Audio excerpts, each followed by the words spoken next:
Amanya gange nze Oliver Nakakande. Abasinga bamanyi nga Miss Uganda 2019, 2020, 2021 kuba covid yaliwo. Nze ngerawe mundaba siri muntu wa fujjo, siri muntu nnyo wa I'm not super social and I'm not antisocial. Naye mu ssomero neetabanga nnyo mu MDD. By the way, nali nnyimba, simanyi what happened to me. I used to sing in the choir, even at church. Nazanya nnyo sport. I'm a very sporty woman. I think you can see that. Very sporty. Mama waffe teyali nnyo yali teyasoma nnyo naye ate yali okutuweerera teyatuteeka nnyo ku pressure nti mbaweerera naye njagala obeere dokita oba obeere lawyer oba obeere ki. Yatuwa nnyo opportunities tubeere kye twagala. So that character in me, abantu bandabamu gamba nomwana muwanvu, you could be a model, you could work on TV, and then I could also see abawala abafaanana nga nze ku TV. So then I think I can be that. Era ndowooza abantu abo bangamba okuva edda nti osobola okubeera model biki ndowooza be bampushinga ennyo naye ekintu kya Miss Uganda nali ndaba kirabe nga sikiinaamu nnyo interest sijja kulimba. So me I just showed up. In fact olunaku lwe natuuka e Uganda like the next day was the auditions. So I just freshened up and the next day I'm going for auditions. So I reached auditions ng'abaana bangi. That's the day that I realized that Uganda, we have a lot of beautiful girls. A lot. In fact, when I reached there, I was like, what am I even doing here? Internationally, nakakola mpaka bbiri. Wano nakakola just... Oh, by the way, na wano bbiri. Because I was Miss Umkat. Kati kino kanchi bagambe nacho. Aba planning taking a part in Miss Uganda. But chimanye nti no, it's charity. You don't get paid. Kintu kyeyinza okugamba kyembalamu mu being Miss Uganda is the people that I've met. I want also to pass this on because I think many Ugandans are not well versed with how to dress up when you go to like a pool party or when you're going swimming. Abantu bagala bakulabe ng'oyambadde zi leggings. Don't do that. Kati osanga Uganda bennyini abawogana nti n'omuntu ayambadde bikini nga beba postinga Kim Kardashian ng'ali mu bikini. Temwagala bintu birungi. Like when I get an award, you keep quiet. When I wear bikinis, everyone is like, like why? First of all, abantu balina okumanya ebizibu ebiri mu kweyerusa. Okweyerusa obeera weeyokyeza ddala skin pigment zonna oba ozookyeza. Era naye mu abasajja nkibanenya muteeka nnyo abakazi ku pressure nti simanyi ekimyula, simanyi ekyeru, simanyi eki. But beauty is beauty. It's better to embrace your skin. We are beautiful. We have beautiful, like this melanin. Naye abazungu mmanyi we bafa okubeera this color. They even turn beefumba n'okwefumba just okuddugala okufuuka bwoti. Kati ate ffe ne tufa nnyo okugikuutako tufuuke nga bo, which doesn't make any sense. This is Mwattu TV. TV y'omuntu wa wansi. Mwasize mutya mwasibye mutya mwenna abalabi baffe. Oli ku Mwattu TV, TV ya ku mutimbagano. Kitegeeza buli woolaga. Genda ku Facebook teeka Mwattu TV, TikTok Mwattu TV. Bwa Instagram oteekako Mwattu TV 1 ng'ekintu tukikwasaganya. Nate tukomyewo tubeke ensonga ze tumenyaamenyamu. Weebale kubanga okyatulabye genda maaso ng'otulaba. Amanya mpitibwa omwana soda. Omukulu yabadde teyagategedde ne kati agategedde. Nyabo bampita omwana soda.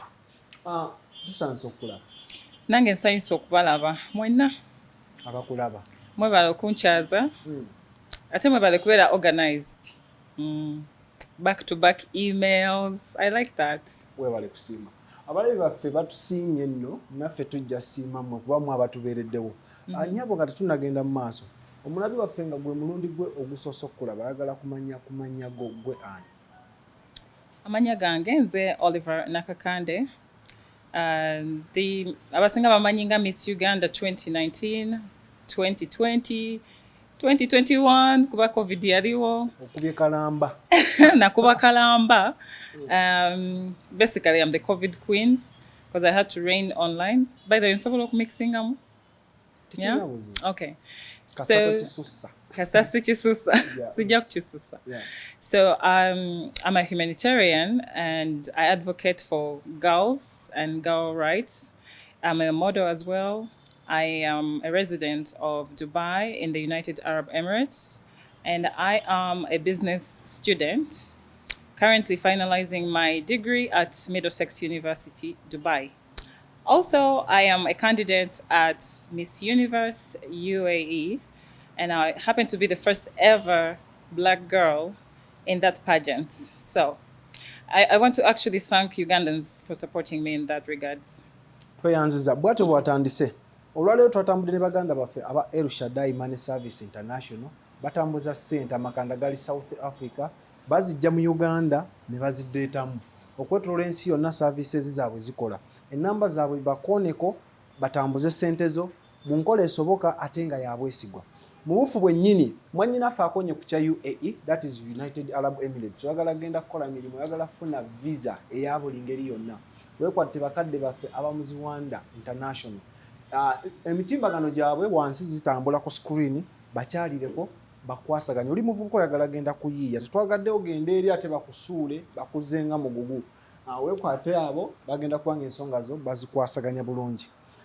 Oliver, Wanji, tugenda kunyumya nyamu tunyumye kuba abamu tukulaba bino ebyazekisi birangi bye yagamba ono gwe nalaba mu zimagazine abasinga tukulaba mu zimagazine abamu ku TV ku radio nedda kati omuntu akulaba awo njagala omusiigire ekifaananyi from day one ne wano wooli olwale tusobole okumanya munnange Oliver azaalibwawa era ddi? nga ndi mukazi mukulu nazaalibwa dda mu 90s. kati osekaki By the way, ndi mwana wa Kawempe, just like Jose Chameleon. Tulina abasupastars bangi nnyo. I think even Fresh Kid waffe. Fresh Kid siwe waffe. Kale alimu olwewamwe naye mwana weeruweero side zeeyo. I nange ndi weeruweero. Like our parents came from there and they settled in Kawempe. So ne batuzaala Kawempe. So nze banzaala Kawempe. Primary. Biki byojjukira bye weetabangamu like ebya bitone ku ssomero walinga otya be bana abaana ab'ensonyi abaana ab'effujjo? Nze ngerawe mundaba siri muntu wa ffujjo, siri muntu nnyo wa I'm not super social and I'm not antisocial. Naye mu ssomero neetabanga nnyo mu MDD. By the way, nali nnyimba, simanyi what happened to me. I used to sing in the choir, even at church. Nazanya nnyo sport. I'm a very sporty woman. I think you can see that. Very sporty. So nazanya nnyo netball. In fact, netball nali nfunye ne sponsorship and I don't know what happened, but I was a very big netballer and bino kudduka misinde, I was into sport from primary, and then secondary I was into drama. I was into drama a lot. And now I'm actually back into sports. Kuba ku university and I'm still playing basketball. I'm on the Tudita Queens team. I'm playing with the Queens team, the girls basketball. Bw'oyogera ebintu ebyo tukuwulira ng'eyakwatagana ennyo mu kitabo wali opafominga ng'oti? Bulungi kati gwe ntulira nga ndi mukazi mugezi. Ndi mukazi mugezi. Munnange ffenna abaakulemberanga mu bibiina. Asaakulembera, I can't lie to you nti nakulembera. Weebatyo nga tebategeerekeka taggwe eno taggwe eri naye ate yabaleebeesa nkati nganje. Kati go wakulemberanga. Saabakulembera abafaanana. Anyways, it's possible, but nze sijja kulimba mbu nakulemberako, but I was performing well. Sijjukira nafundameko oyinza otandika obimbuza nenjogera ennamba ezitakwatagana. It's been a long time. Yeah, so I can't lie to you, but right now I know one thing for sure, that I'm performing well and I used to perform well. Yeah. Mpozi Nakakande baba beddira ki? Neddirangeye akabbiro ku nguvu, omuziro omubala gwaffe guvuga nti tatuula asulumba busulumbi. Nakakande.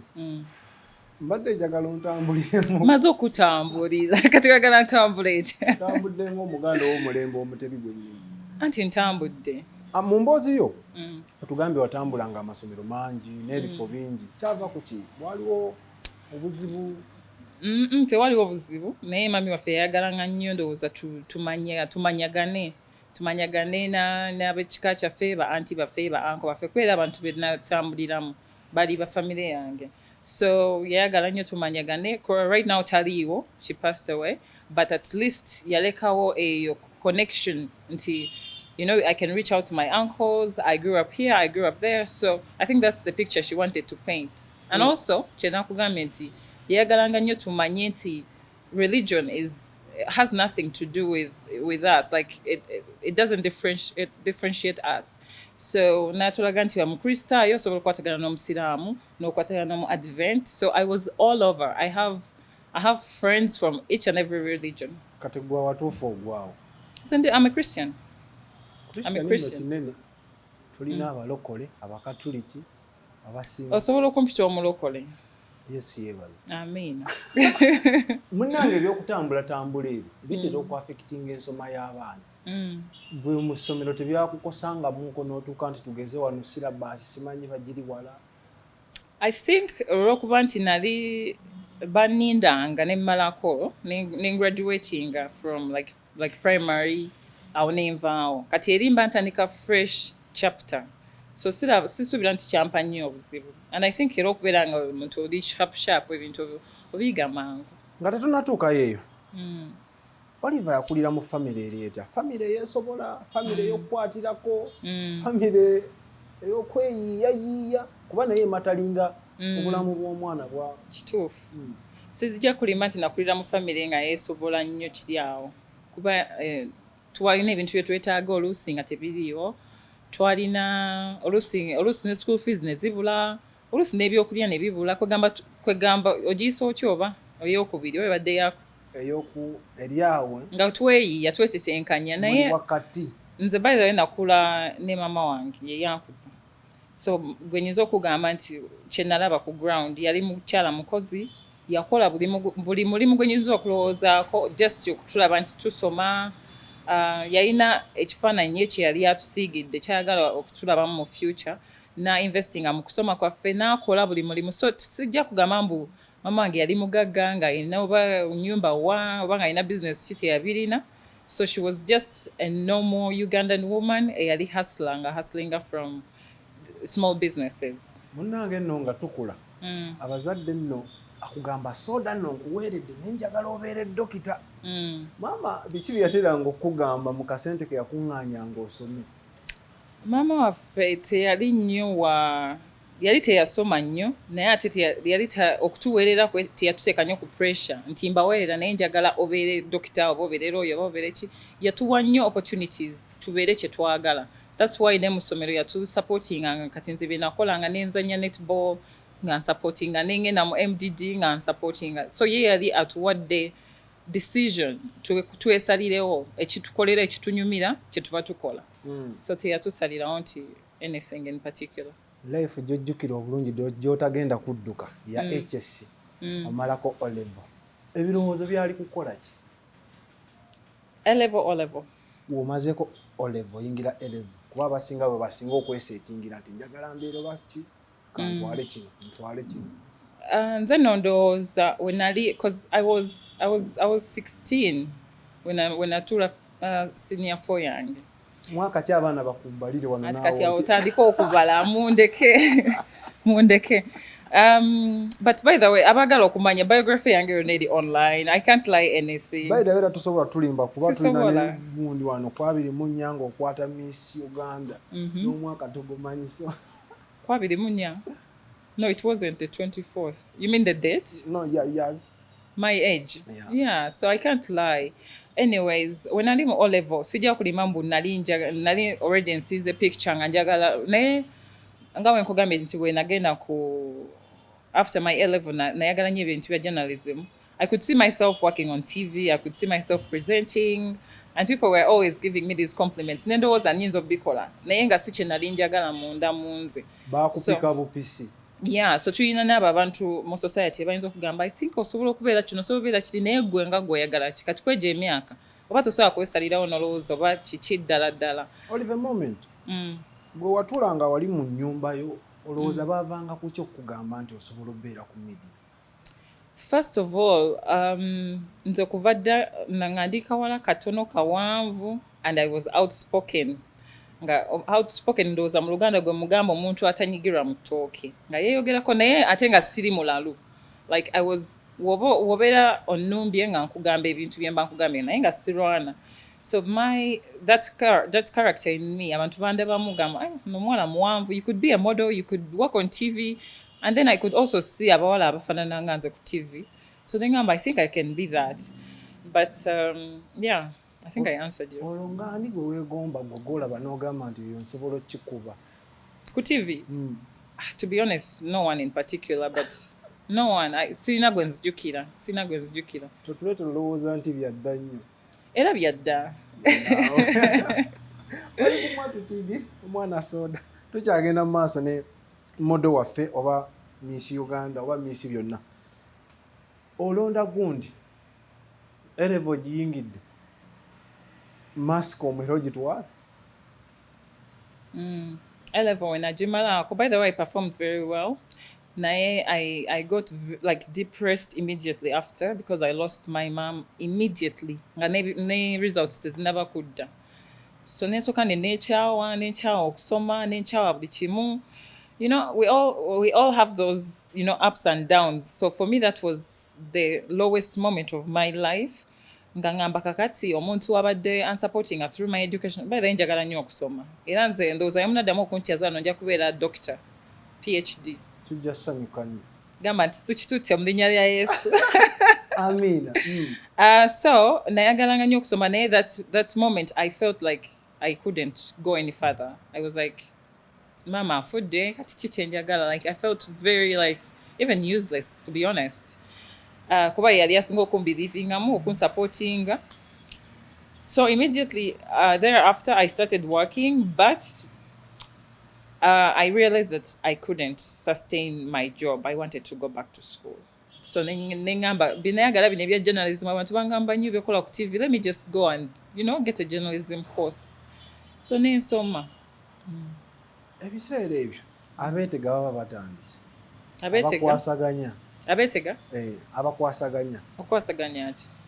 like oba okukwana kanjogere bwenti tebakusumbuwa nnyo mu myaka egyo era wabakwasaganyanga otya nze kankubuulireko ate this I'm being honest with you nali mukambwe I couldn't nga sisekasekambo I play around with boys I was always very strict and nali mukambwe nnyo nga n'abavubuka banti omuganda agamba akamegga enjovu oyi kaba katini oyinza okuba nga mukambwe naye ng'ensonga ezo kuba tulabi ne bajjeno nga bakka wansi nze ebintu by'okwetega saabiriimu kubanga nali business minded nga njagala kukola njagala kusoma era by the way kyannemeramu paka kati ng'abantu bandabanga omukambwe oyo omwana toyogera naye ayinza okukukola ekintu like tajja kukuwa attention because ne ku ssomero mukula ne mama waffe nga tugamba like you know mwekuume abalenzi temubazanyisa biki so I was like why do I play with people bebaŋŋaana so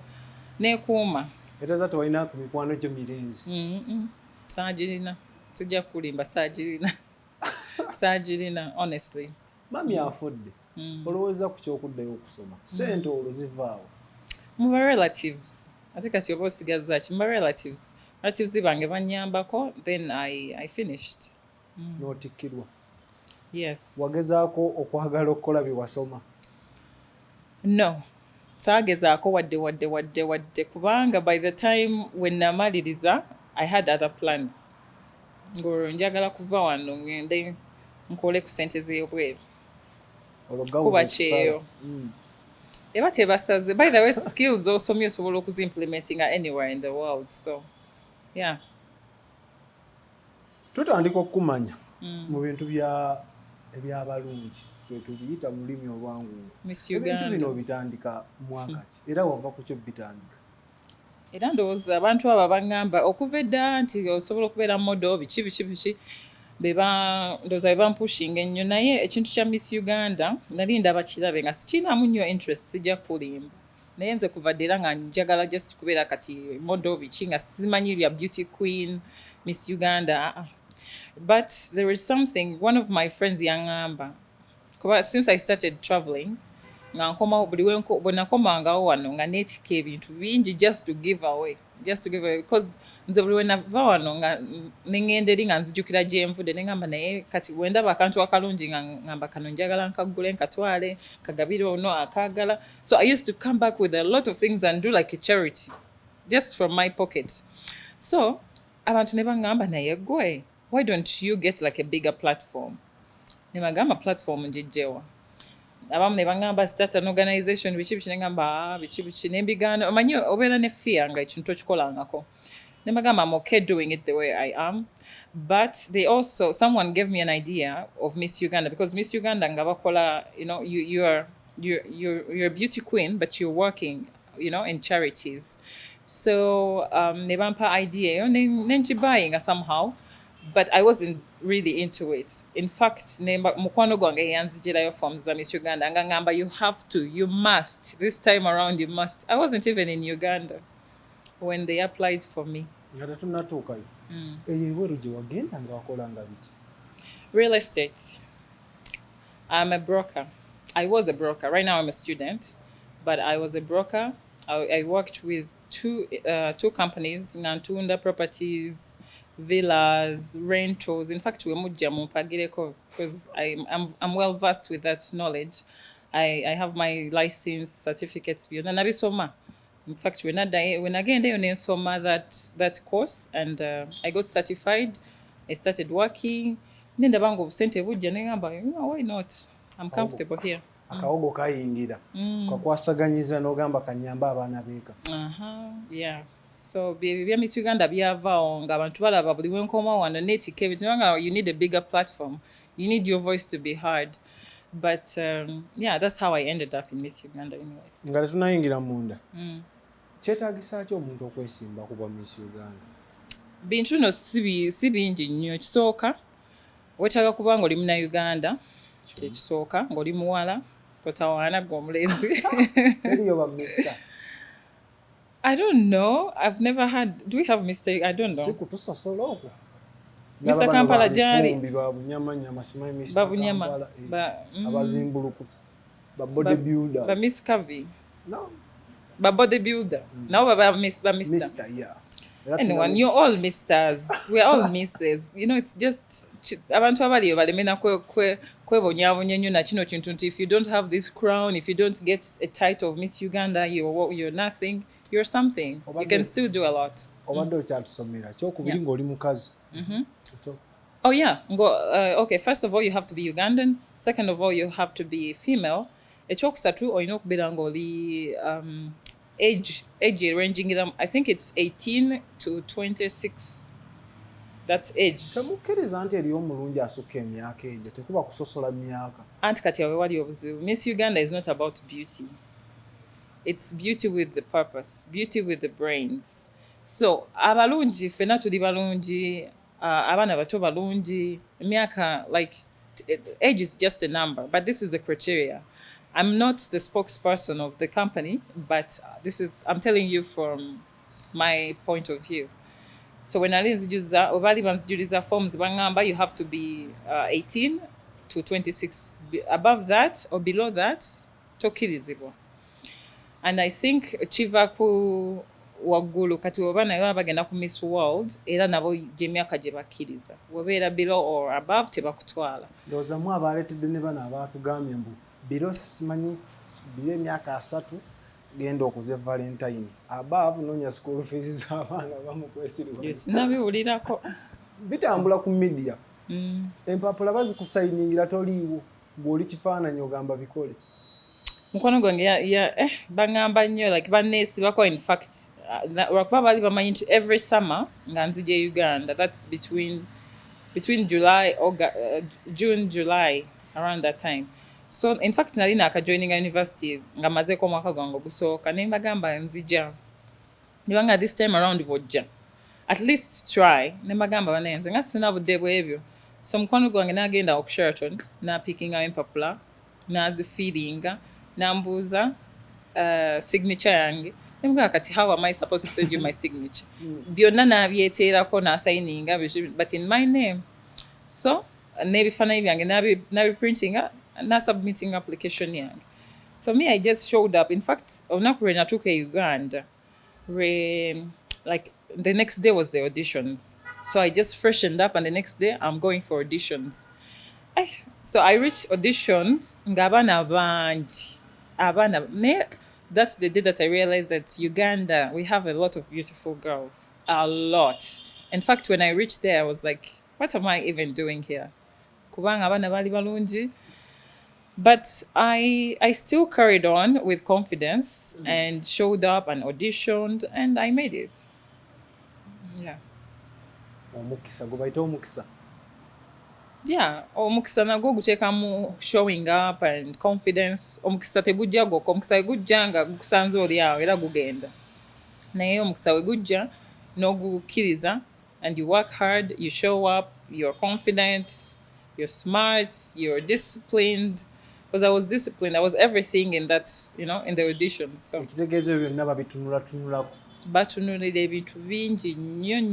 Nze in fact nali simanyi nti nyinza okugenda ne ku next round. Ku bungi bwe mubaako bafuna obudde obuva mu ntali ng'otuuka ku eyo level.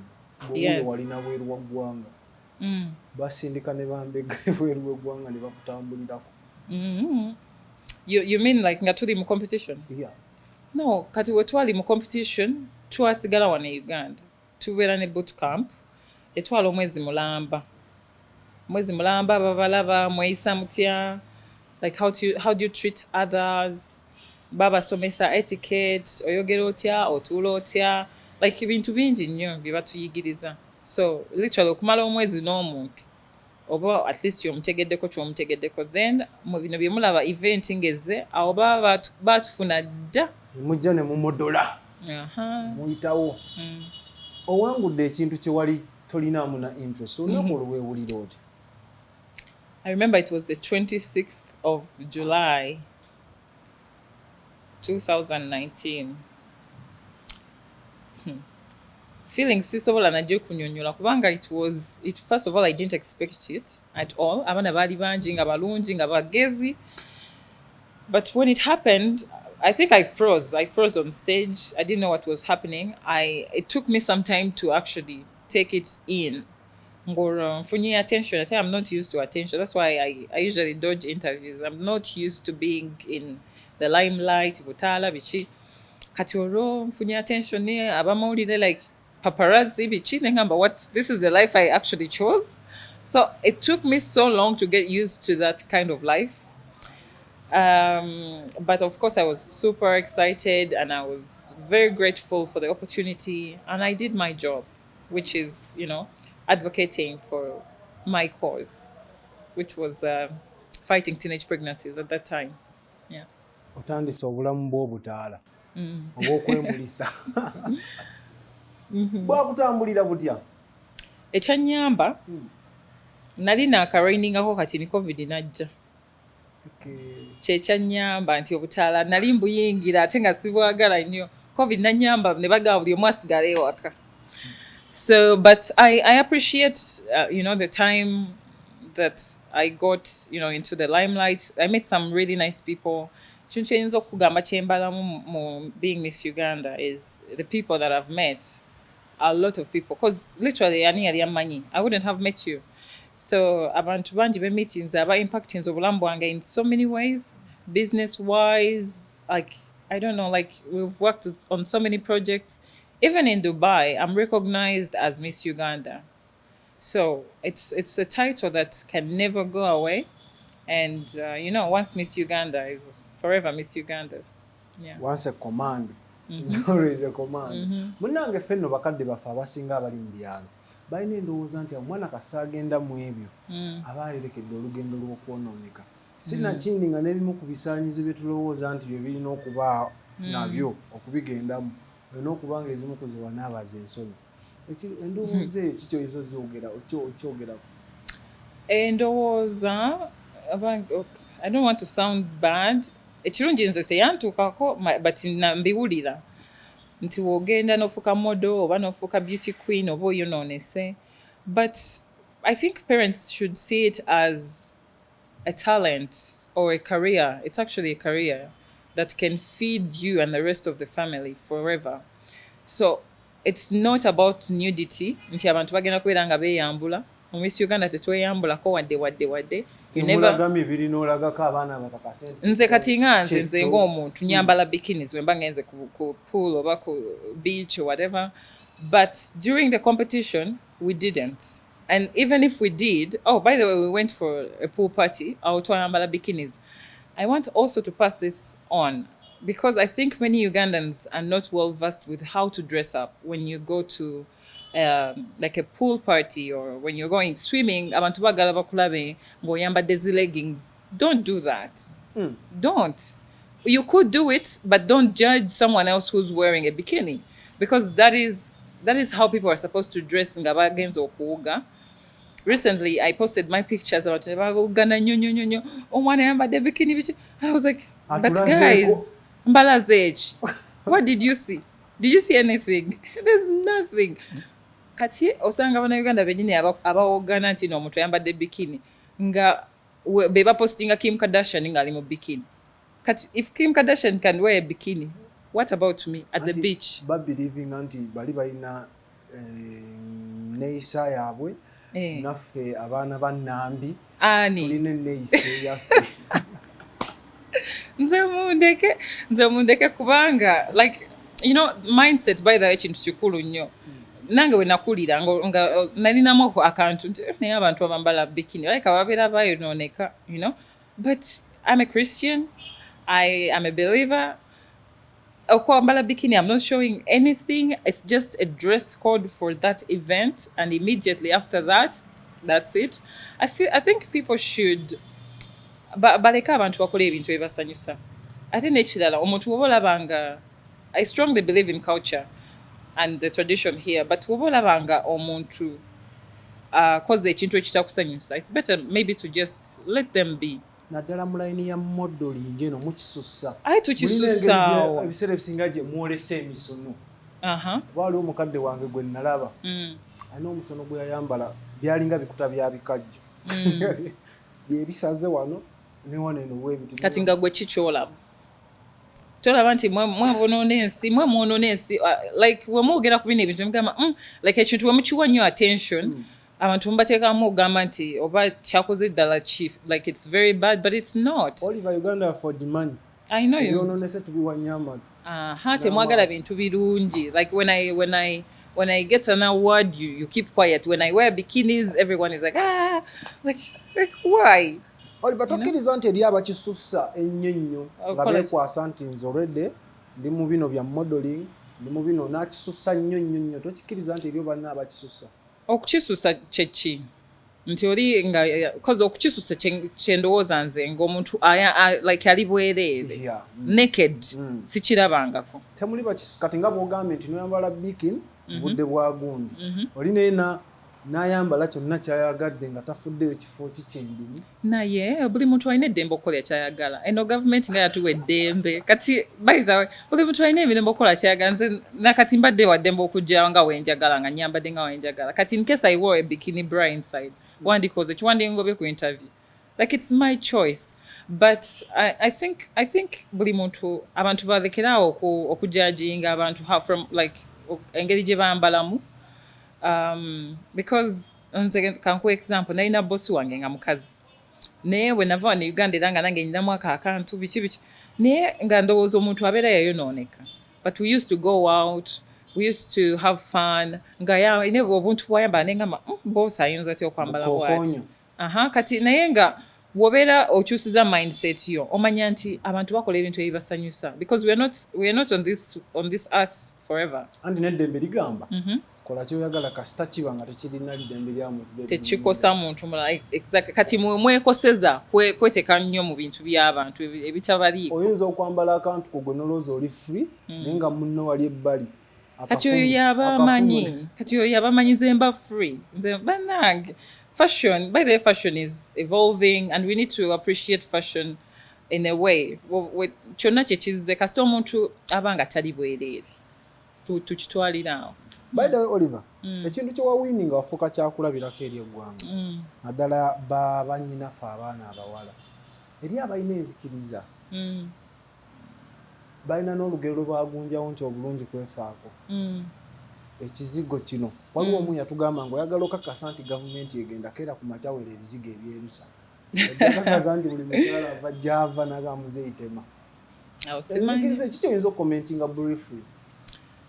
Nze nganze omuntu I'm against bleaching era abawala abeyerusa simanyi kye baliko. In fact yesterday Facebook yange yakoze memory of a post that I made over 4 years ago about bleaching.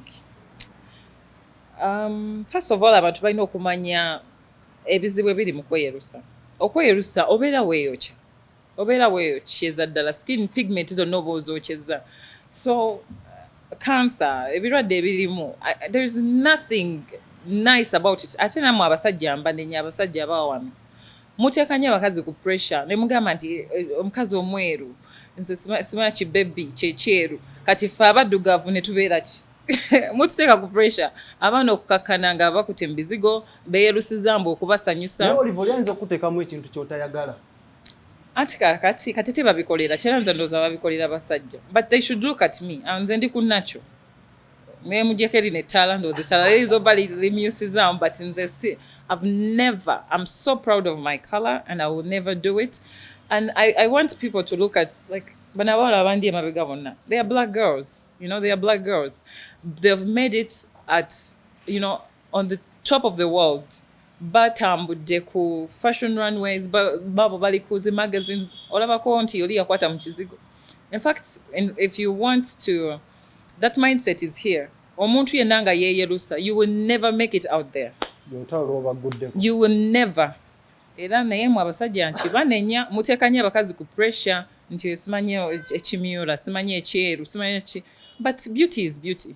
Waliwo abantu nga babazaala beeru balungi babazaala nga baddugavu balungi naye bano ababikwatamu ne beeyerusa abo simanyi kye baliko.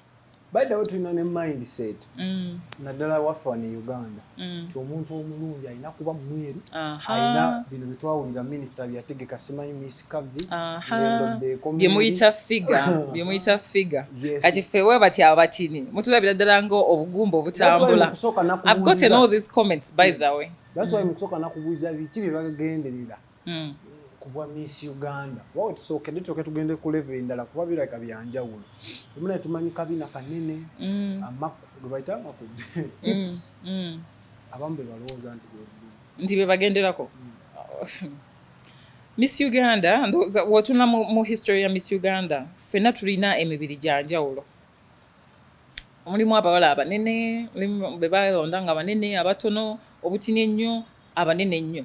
So ekifaananyi kikusiigira nti it's not about your size. You are beautiful the way you are. Oba oli munene oba oli mutono oba oli mweru oba oli muddugavu naye tojja sangayo no Miss Uganda yakwata mu kizigo etaliiyo. Mubaboolera ddala abampi ojja basanga kuba abantu abamu bangamba nti lwakuba oli muwanvu biki wali abampi abawanvu abanene n'abatono naye nga ffenna tuli ku nakyo abeeru n'abaddugavu ffenna tuli ku nakyo. So I think criteria nyangu nnyo. Omuntu yenna aliyo nga ayagala okuyingira mu bwa Miss Uganda togeza n'okwata mu kizigo bajja kukomya wali nga bakulaba buno tebufaanagana na face bagambe mukwano you can't because we represent to representing omuwala owa bulijjo omuwala omuna Uganda twagala okuinspiring like the real person on ground. So if like just imagine if I had bleached, would I be like a top model in Miss World? Or Miss World yanitade ku cover ku magazine ya cover yayo? I don't think so. Because there were 120 girls, but they chose me, Omudugav, nebanteka ku magazine. So I don't think it would have happened if I had bleached. So it's better to embrace your skin. We are beautiful. We have beautiful, like this melanin. Yeah, abazungu manyi bafa okubeera this color. They even turn beefumba n'okwefumba just okuddugala ofuuka bwoti kati ate ffe ne tufa nnyo okugikuutako tufuuke ngabo, which doesn't make any sense. Oliver, obunafu buliwa bano bannyinaffe tebafunye kutangaazibwa kabi kabirimu oba kiri kyogamba ekyabasajja bibapeeka oba gavumenti eddembe ly'otugambye liri eritetedde abantu okwettanira nnyo? Nze ndowooza ebyo byonna ebizibu biva kubeera nga abantu tebali aware of the outcomes. Waliwo intervention yakoze, I think 2 days ago. We're talking about education.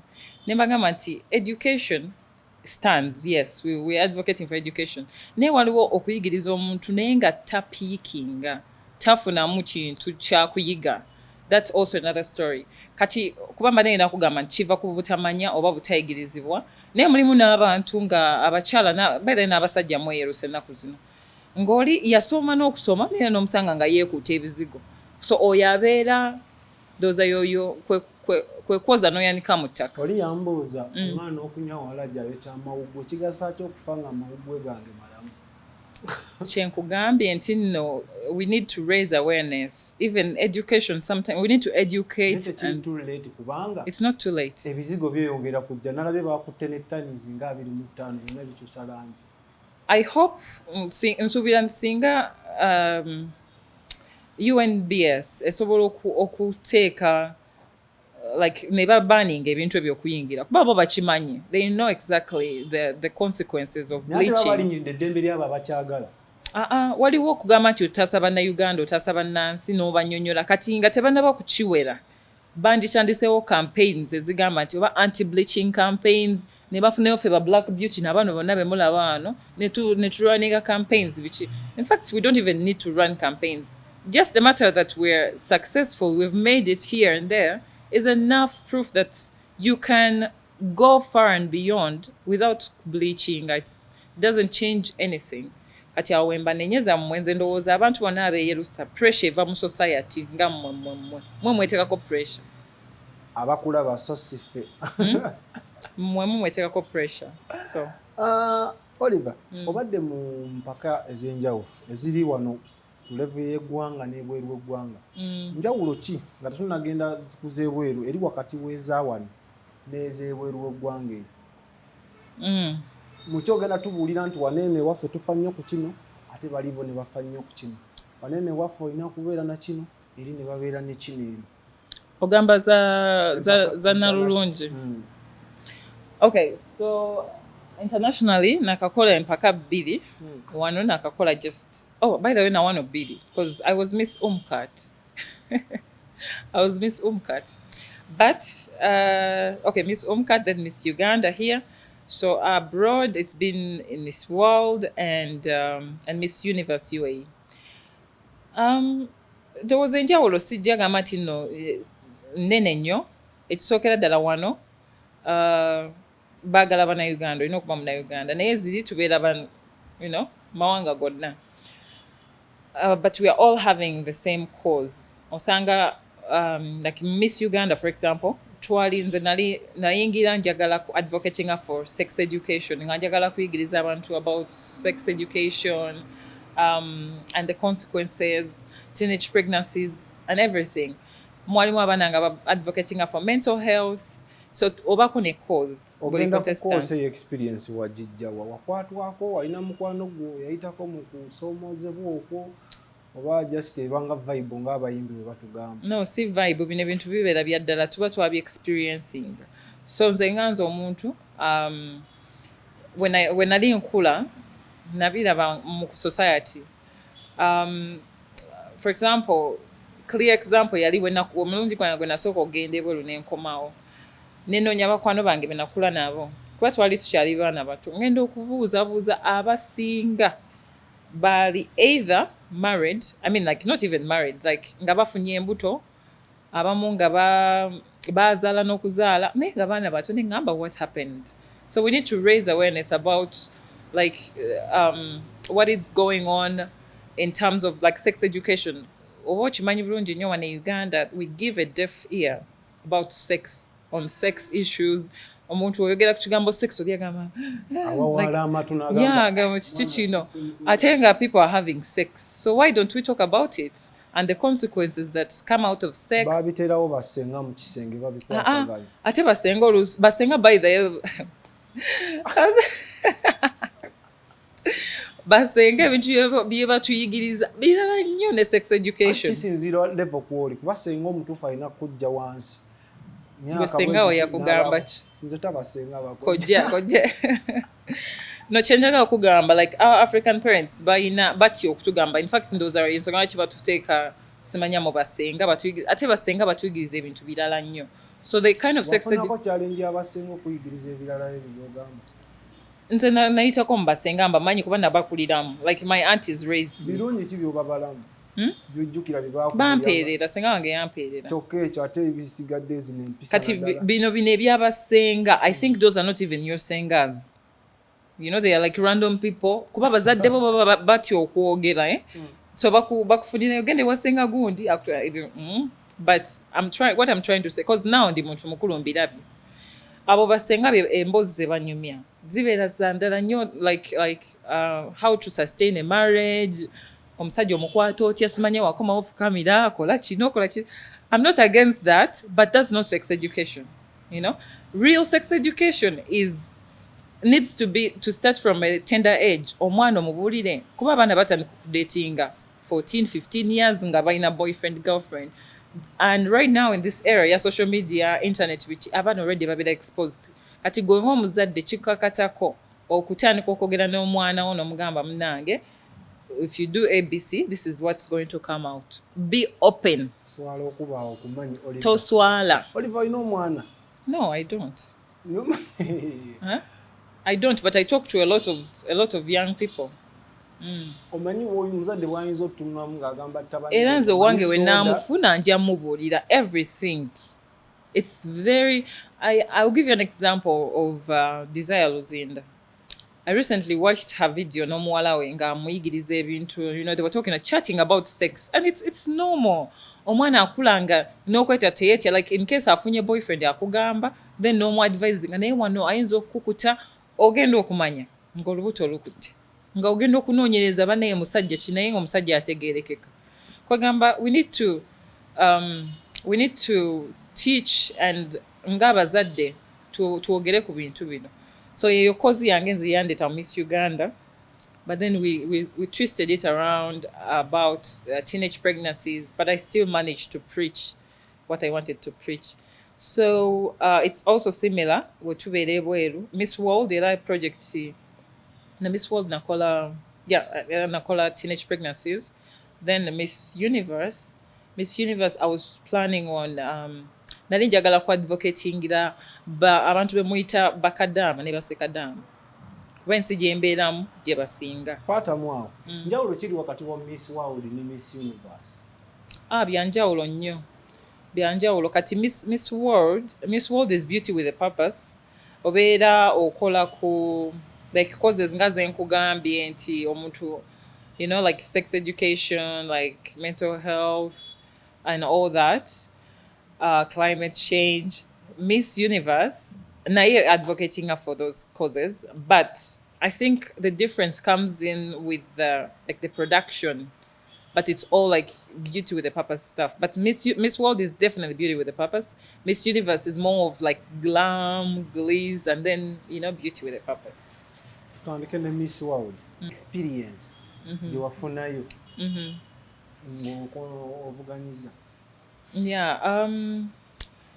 Miss World first of all gwe mulundi gwange gwasooka okubeera mu nsi nga mulimu like in the same hotel nga sharing ne 120 other people from around the world different nationalities I don't think I had ever experienced that before and I haven't even experienced it now after Miss World so experience yali y'amaanyi nenfuna emikwano I'm good at making friends so we're still in touch with most of the Miss Worlds from around the world Mr. World Miss World herself ekyo kijjeeko Miss World yampa nnyo opportunities nga wenkugambye nti njagala nnyo sports I took part in the sports challenge and I managed to be among the top 8 in my group. I was in the blue team.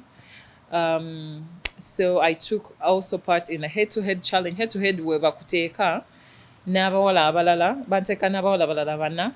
That was Cambodia, Laos, Vietnam, and Mauritius.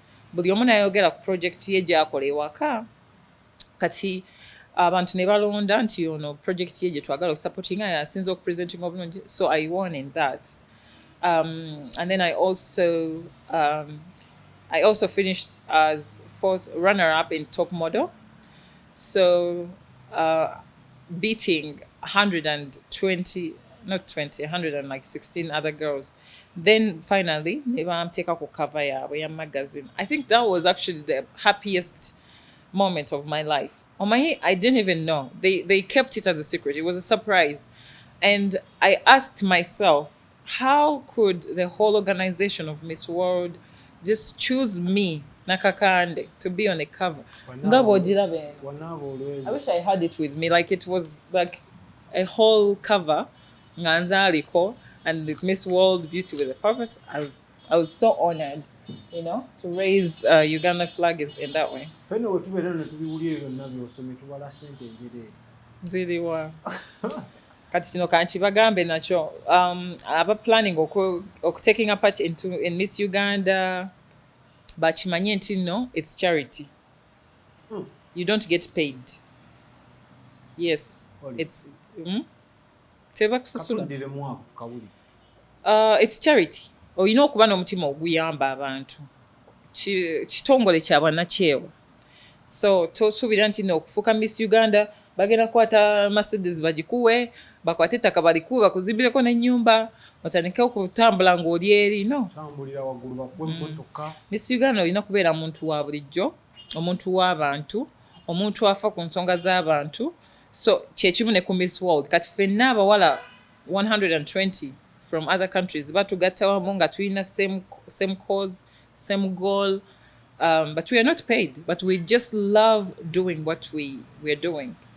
Yeah. Ogenda mu mpaka ezo kikukakatako nti nga bwe mpangudde owa Miss Uganda nina ogenda okuvuganya oba era waliwo emitendera gy'oyitamu ogenda mu mpaka ezo ez'ensi yonna. Chikakatako, because Miss Uganda has a contract with Miss World. So obviously, when you were about to take Miss Uganda, oba ino gena ku Miss World. Teka. Yeah. Ensi ekuyambamu nkaawo. Okola ki? Bibambu ebyo facilitation bwebityo oba eri gundi yennyini ebikolako. Mubikolera wano kuba bali bwe bagamba nti like if you could say that they would facilitate for 120 girls, that's a big budget. Naye buli nsi weyekwatakwata neetegeka omwana waayo neemutwala. That's it. Because at the end of the day, omwana watuuka eri bali bwe bamusuuza be bamuliisa for the entire month. So yeah, mwekwatakwata ng'ekitongole. Ogenze Dubai. Ntandise okusoma. Lwaki byonna walondawo Dubai? Dubai is, first of all, eri kumpi n'ewaka. Nsobola okujja wano buli weekend. It's 5 hours. Kibanga kuva wano paka. Woba jamu akutte, obanga ava wano paka Jinja. Like ng'oli mu jamu waawo ku Jinja Road. So ekisooka kumpi, ekyokubiri Bannayuganda bangi, so you don't feel lonely. Ekyokusatu ate nga ndooza kyekisinga, waliwo opportunities nyingi. Opportunities nyingi nnyo nga wokiwulira obeera oli mugezi ozifuna. So I think those are the reasons why I chose Dubai, and now it's my home. I love it. N'obutuuze olina bw'ogamba nti Tebagaba butuuze. I'm a resident, but tebagaba butuuze. Tebiriyo ng'eno ewaffe tulina nti bamuwadde obutuuze. Nti bamuwadde passports. Right now balaunchinze something like that, but it's not in the system yet. It's not working yet. So teri alina butuuze bwa Dubai, bwa UAE. Batugamba abakulu abo bangi mu kusosola mu bino wammanga amawanga enzikiriza n'ebintu ebigwa mu kkula eryo. Emyaka gye mmazeeyo siyinza kugamba nti I've ever experienced racism or oba gwe engeri gy'oli brand nga nnene otambula. Ate nagendayo ndi brand. I went to Dubai nga siri Miss Uganda. Kuba eriyo abatunyumiza nti munnange bali bakarakara. No, I think ngawe nakugambye nti mindset kintu kikulu nnyo. Ogendayo nga that's what you expect. Ojja n'atandika okupiikinga ku bintu ogambe bannange ono alabika yansosodde, ono yankoze bw'ati, because ojja sanga omuntu nga like some people spit on the street olowooza yabadde awandulira gwe nga yali ku bibi. Takiriyo kakasi. Okola ki? Okusosola mu I've never experienced it, and I haven't even had people saying nti bannange they are discriminating me. Singa kibaddewo, singa ennyonyi tezijjula ezigenda Dubai buli lunaku. oshimanyi nti ennyonyi bbiri eziva wano okugenda e Dubai buli lunaku ezikomawo ziba empty kitegeeza nti abantu beeyagalirayo. So Dubai is a very, very nice place. Even UAE in general, ewadde Abannayuganda emirimu. Sina kye njogerako, for example, like Expo 2020, many Ugandans have gotten jobs, they are happily working. So where else would we get such opportunities? By the way, oyogedde ku Expo. Uganda twayolesa. Twakola ki? Twayolesa. Era omukulembeze n'agenda. Twayolesa amata. N'ebintu ebirala ebigwa mu kkowe. Uganda twabaaki. Ate twabaaki. Naye Abannayuganda muli balungi, you are the kings and queens of critics. Mu criticizing each and everything. But nze mbeera next to the Expo. It's like 5 minutes away from my home. And I've been there multiple times. And I was actually planning on hosting the Expo Pavilion one day. But when nagenda yonga bakajigula from day one. And then I saw they were still setting up, but they were showcasing ebintu byetulina: coffee, tea, milk, tourism. Kati kyenjagala abantu bategere ku Expo ine ebintu byetunuulidde. Soka tourism, trade and investment. Expo yaffe ya Uganda, ya pavilion yaffe, byebintu byagala okumarketing out there.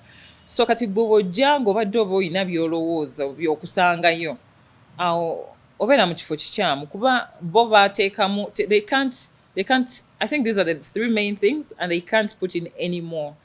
Naye abantu bayogera nnyo simanyanga amata, simanya lato milk, simanyanga coffee. Budget yonna y'eggwanga ng'etutte buntu obwo. Kati ekyo kyemutategeera nti ku Expo totwala nsi yonna kugikuba wali. You just show obuntu obu representing. Then right now we have technology. Era wotuuka mu pavilion mulimu zi screens biki zikulaga nti zikuwa information about investment, trade and tourism. Kati omuntu ategeera amangu omanya nti nja kufuna kino, let me get a business card, a contact to get more of this stock. Buno obuntu obutonotono bwe bateekawo, it's just to give you an idea of what Uganda is all about. Nze ndi happy kuba pavilions endala nazo nazituukamu, natuuka mu United States, natuuka mu UAE yennyini. Like I think we even have more to show, honestly, as Uganda. I'm proud. Wayogedde ku bakadaama ne bassekadaama. Baganda baffe bangi bali ebweru. Gwe nga Munnayuganda abalumiro challenges ki ezisinga baffe okuba sisinkana mu bulamu bwabwe era ziva ku ki? Ffenna nno tuli bannakadaama ne bassekadaama. Kasita obeera ng'okuba kyeyo. Lye linnya lyaffe kuba tuli bakozi. Sooka olindeko kuba kyemmanyi onoonyereza ekigambo ekyo kyava. Tuli bakozi kitegeeza omukozi. Kadaama. Omukozi. Kiri mu lulimi Luwarabu. Kuba eriyo tukyogera awamu ne tuwulira ng'ekisasamaza. Akadaama kigambo kya Luwarabu lwakuba wano mu Luganda okiwulira obanga avumye omuntu. Kale ate nammwe ne mukiteekamu nnyo eddalu Kadaama, nakadaama, naye nga kiri kadaama. Bakiteeka ku bano tugeze ba maids baani abo yerevo. Ffenna tuli bakadaama, nange ndi hustler ndi kadaama, osobola okumpita kadaama. Because I'm very proud. Ensi zituwadde nnyo opportunities. But nga ombuziza challenges, by the way, abaana abasinga okuzisinkana be bano abali mu biyumba. Ng'oli mukama we yamuggyako passport. By the way, kyekintu ekisooka olutuuka nga bamuggyako passport ye. Then nga bamukozesa like from very very early, like at 4 a.m. yebaka like oba 1 a.m. nga yebakawo obusaawa 2-3 akola flows nga 3 kwegamba bye baba nga tebamuvaluinga byebizibu byasinga osanga naye nga ate abo bebasinga okumanya nga bakadaama naye nga ate waliwo ne bakadaama abali wabweru nga ate nabo ensi bakuba migo gyabwe like it's separate. Kati abaana bangi I think even bakadaama abakikuba obukubi nga mu mujoga bujoga fe twalemerako just twamira bumizi ppiri ne tugamba nti tujja kiremerako kino ekintu tulina okiggusa. Yeah, but ogamba ffe mbadde nkusaba beeko level gye weeteekamu nga ye wekka sina level kubanga kati kankuwulire sagala muntu ye paake Dubai wanaakuwulira ng'oyogera ekyagamba no sagala muntu ye comparing na muntu yenna. I don't want people to compare themselves to me because I also had a start. When I took to Dubai, I was struggling. I was not driving. I wasn't having a house, whatever. but years of hard work, of course.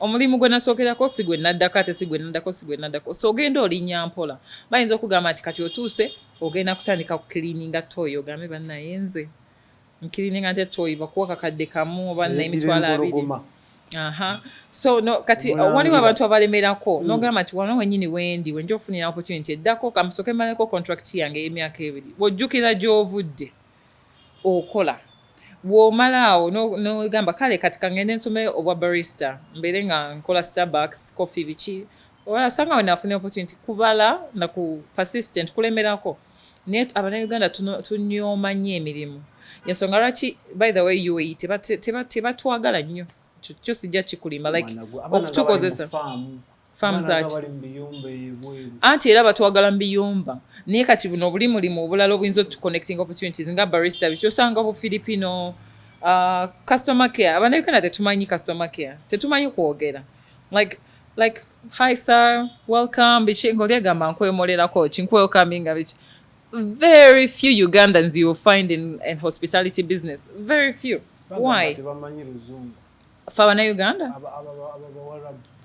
tebamanyi naye baagala omuntu amanyi oluzungu ate ayagala laavu ayagala mukolera abantu bamanyi oluzungu for example if you're a receptionist you're going to be working and you're going to be communicating in English lulimi lwenna twetwogera Luwarabu nze Oluwarabu ndumanyi mukatini so olulimi olumbezezaawo luzungu so I think just Abannayuganda tunyooma nnyo emirimu kati obagamba nti ogenda kubeera ku reception ngo receiving buli mugamba nze like n'ogunyooma but w'otunulamu no painting ekifaananyi kine n'ogamba nti wenabeera ku reception wano I welcome people nicely I might meet somebody who might give me even a better offer nenvawo nengenda ewalala that's it naye ffe twagala bintu bya mangu va wano genda wano kola bootirinye tuwulira ne tulaba abaana abaggyibwamu ensigo abaana abafa abaana abagwa eddalu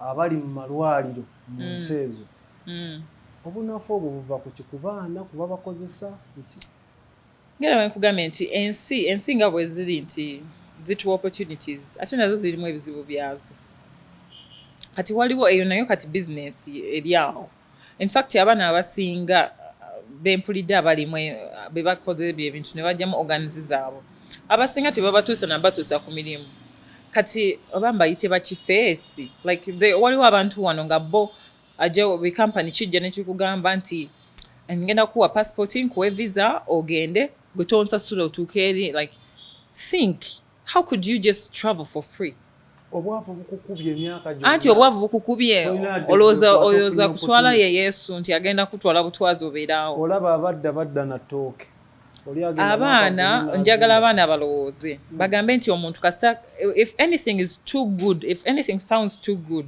always put a question mark ogambe lwaki onampa visa passport biki byonna binkoleddeko nze ngende bugenzi ndi president ndi mwala wa queen naye ate obukoose eri abagenda bwe bati ate ne basakisidinga be batono ng'oli akutute butwazi nga kampani ekutute ng'ogenda kukola ki be batono njagala nnyo abantu ba examining companies zino ezibatwala kuba nazo nnyingi nnyo wano mu Kampala tezibba nnyo abantu ate ze zisinga okolagana nabo bakifeesi oli olutuuka wali nga bamulinzerinze dda ate by the way abakuwe okambi nga Abannayuganda banno nga n'olulimi balwogera olutuuka wali nga bakuggyako passport yo nga bakwasa abo be bakwasiza nga bakutwala nga bakutunze it's like nkiyite ntya modern day slavery nga bakutunze in a very smooth way lwaki nti oyagadde kudduka bwavu e Uganda toyagadde kuteekamu ssente mu mpapula zo kakananga organs so njagala abantu babeere nga beegendereza companies ezibatwala kati nga gwe alina kamera olina obwogerero gwe nga gwe kiki kyokozeewo abaana abo inewo oba okubayamba oba okubasomesa ebintu weebito sijja gamba nti no nyina nnyo platform eyinza okuyamba betuyita bakadaama oba abakozi naye oluusi nange mbiwulira ne mbyogerako ne binkwasa ennaku ne binkabya amaziga naye nga siina nnyo kintu kyamaanyi kyeyinza bikolako kubanga ekisookera ddala companies zo everyday establishing yes so I can't do much except use my voice okubalabula abatannaba kugenda oba bali mu process egenda okwe-examininga everything. Era I advise omuntu waba ayagala ogenda okuba ekyeyo, noonya obusente bwo, gula tiketi zino tuzitya buti, gula tiketi yo, funa visa information y'ensi gy'olaga, genda ng'omulambuzi osooka olabe ku ground kiri kitya. Wentuuka ku ground nsobola okunoonya omulimu. It's better that way. Manya nti wennaatuuka eri nja kwetaaga okusula, ove wano ng'olina plan, ng'olina budget, otuuke onoonye omulimu gwo, osayininge contract yo, buli kimu kiggwe nga toyisembwa ate nze nkutwalira bwereere biki. No. Oliver, ebintu bino bye twogeddeko challenges naddala kampuni ezimerukawo n'abaana okugenda nga tebalina idea ku kye bagenda kukola. Gavumenti eyinza yingiriramu wa? Oyinza otyo giyingizaamu mu bintu ebyo? Nze ndowooza gavumenti yandituyambye ku kintu kimu, nebeera nga tracking down each and every company that establishes egamba nti it's an employment company etwala abantu bweru. Abannayuganda kasita bawulira kigambo nti okugenda ebweru, bo balabira ddala ng'otuuse mu ggulu nga buli kimu kiwedde, ogaggawadde. This is fake. This is real fake news. Ate kati tuliwa. No, tetuli bagagga nti ki.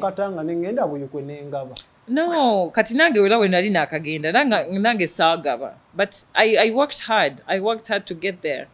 Waliwo ebintu bye tutayogera, like waliwo gye nvudde nga waffe tulina byesirikira ngaffe naye nga kyenyina okugamba. Obijjukira n'otwali n'osirika. Yes, nga kyenyina okugamba nti we've been through a lot. Like I've been through a lot. I've worked so hard to be where I am, to be recognized, and to be in a position kuba nti nsobola okugenda n'enkomawo nga neetisse.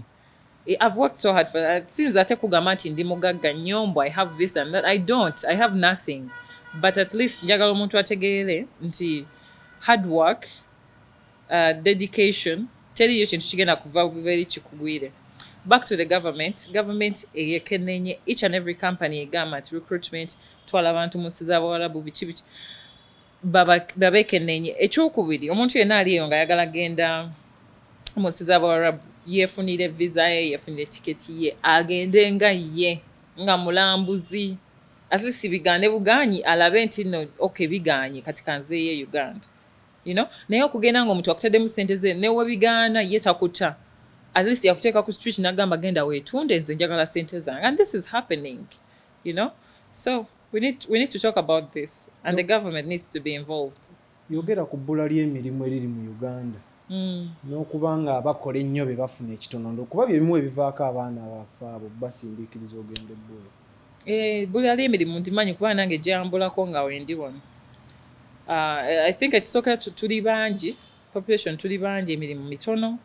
So demand teriiwo ate nga supply nene. So nze ndowooza nti we tuba tulemeddwa okwekolerawo small businesses, bono simanya midaala biki biki, ng'omuntu alemeddeko ye ayagala genda bweru, yeyo line gy'alina okukwata yeetwale nga ye omuntu. Naye omuntu ayinza okungamba kati nemereddwa okukola business ate nfune miliyoni simanya nnyo ezigenda ebweru.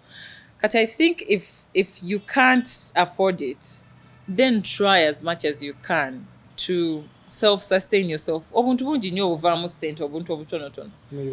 Mu Uganda kati nze mama waffe yatubeezaawo ku buli mulimu n'atusomesa. Eddako wali eri nga gundi kuba bagenda kugamba nti ebyeddako wali eri byali byanjawulo, kati ebintu byalinnya. Abamu bagambe osimanyi balina economy yagwa, okola nnyo ofuna kitono kyokka expenditure nnene. Ekyo kyo kituufu, naye waliwo ebintu bye tutalina, like kati nga nze bye siinaako maanyi na buvunaanyizibwa, siina kyenyinza kikolera, naye nga obiraba ne bikuluma ne bikunyiga, but it's life.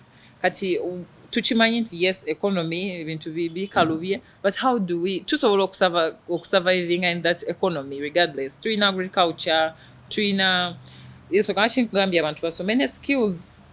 Woba olina omulimu gw'omu mutwe kizibu nnyo okulemererwa. Kati awo wennyini ogenda okwogera ku education system ye Uganda, kuba tusoma nnyo, n'osoma gipiriandira bongo, n'osoma simanyi kulolofiiru, n'osoma ebintu ebigwa simanyi kanembo mansa musa. Kati nga bodda mu bulamu bwa bulijjo tolina ogenda twala mansa musa ku dduuka ofuna akawunga.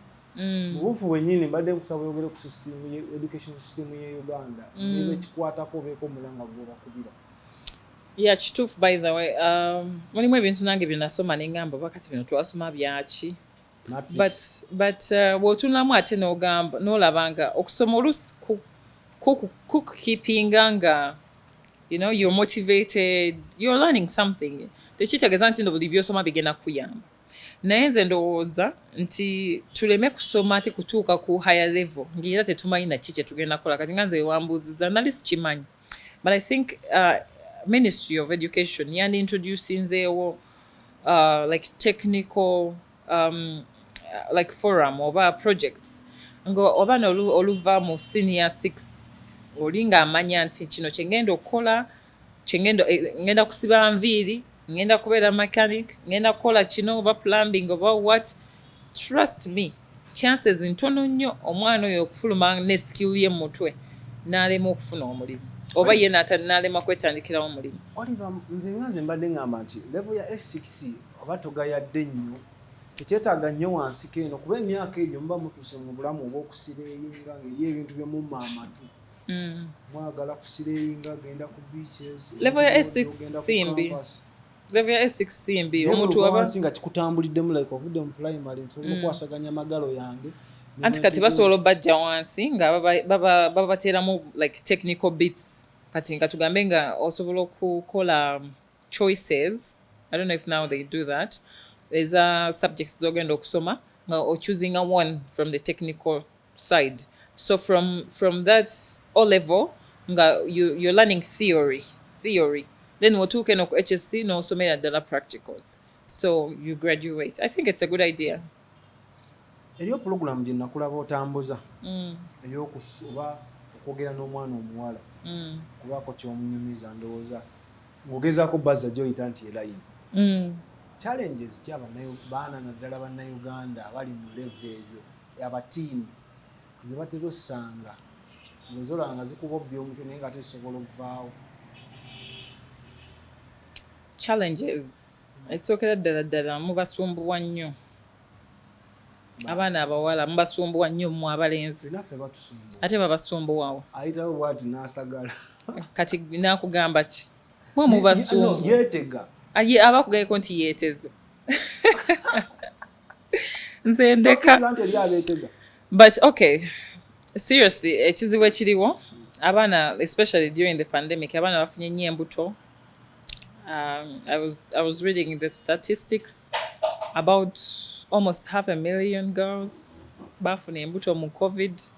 So this is not funny, and I think also the government needs to still come in and do something. However, nalabako some article from one media channel nga bagamba oba yali bishop oba ani ng'agamba mbu abaana abafunye embuto tebabakkiriza kuddayo ku ssomero oba abazaddeko nti bajja kwonoona bali abalala. I think that is very bad, especially if it comes from a religious man. I think it's very, very bad. Nze ndowooza nti omwana waba yagadde okuddayo ku ssomero addeyo asome. N'atula ne munne ate agenda mukola ki? Weba yafuna olubuto agenda ddu musiiga. Kyakulabirako kikyabamuwa. When kugamba we need sex education. If we do it, if we really promote sex education, abana bajja beera aware about the challenges, the consequences. N'abaana benyini bemugamba mbu bagenda okwonoona baba bakimanyi nti these are the consequences. And actually it's good nti ba acting nga examples, because those girls can be used as examples. Ne bagamba nti bannange nze nabonaabona nnyo nga nina olubuto kati siswana kusoma kukola prep omwana aba akaaba kati bana abalala olowooza abaana bagala okufuna olubuto. No, they won't. Ate bwagamba nti ekisinga obukulu kyakusoma n'olaba nakatudde atudde mu kibiina ng'alulina nange nsobola olufuna nenja still nengenda mu maaso n'emisomo gyange. No, that's different.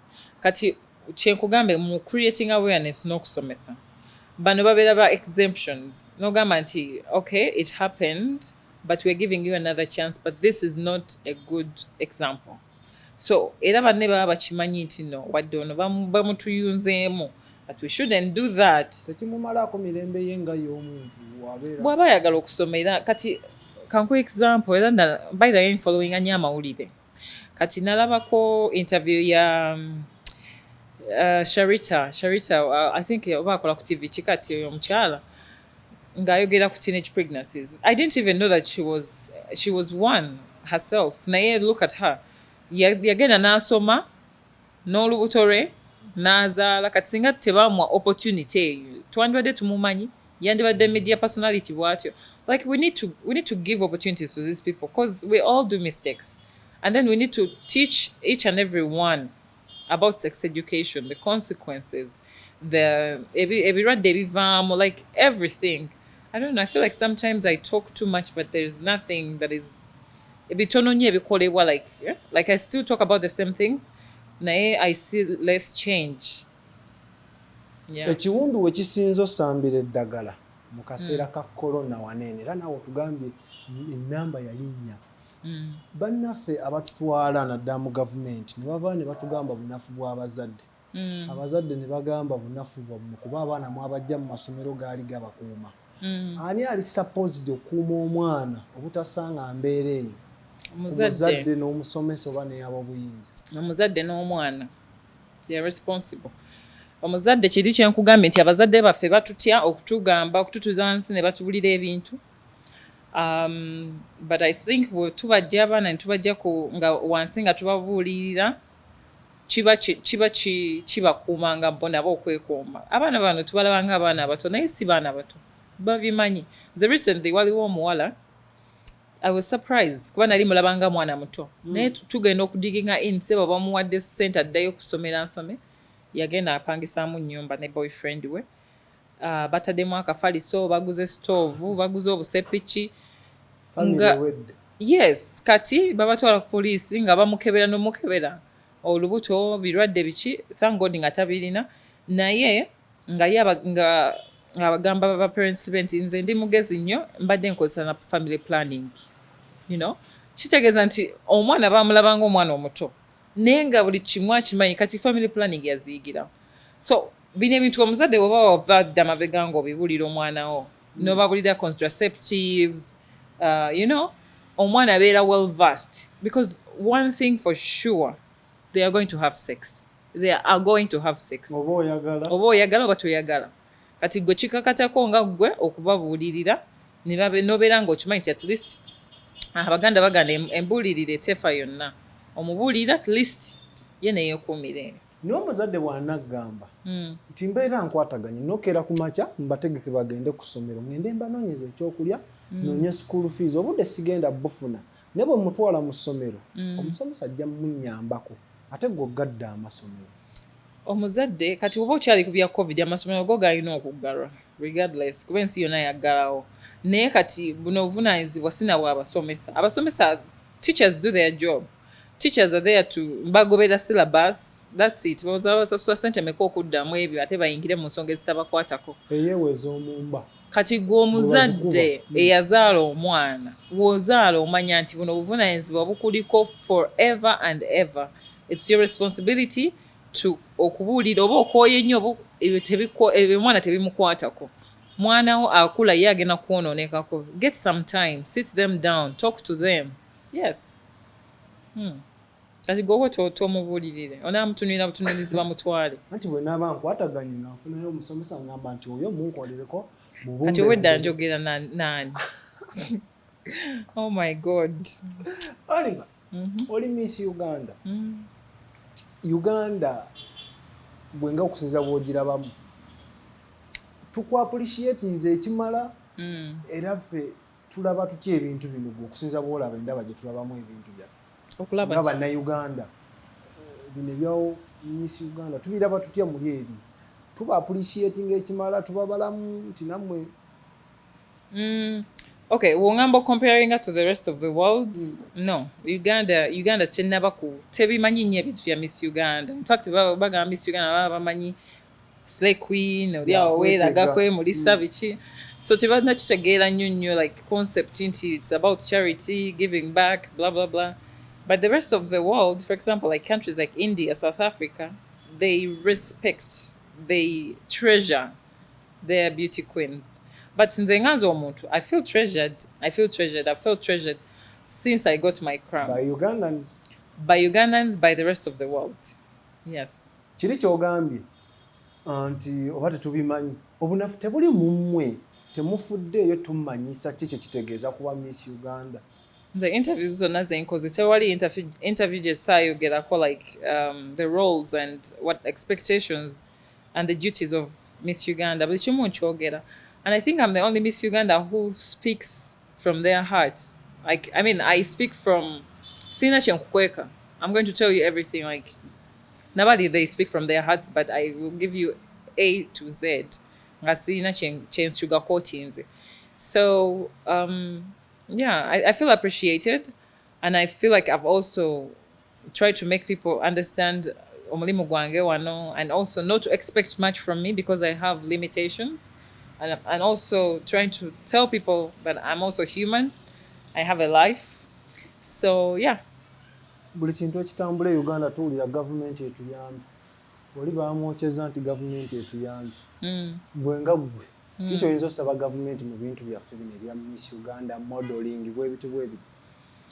Then the government yandi, I think yandi to recognize nzenyo, because we advocate for a lot of causes that abamu aba members of parliament bebatyokogerako fe tubyogerako.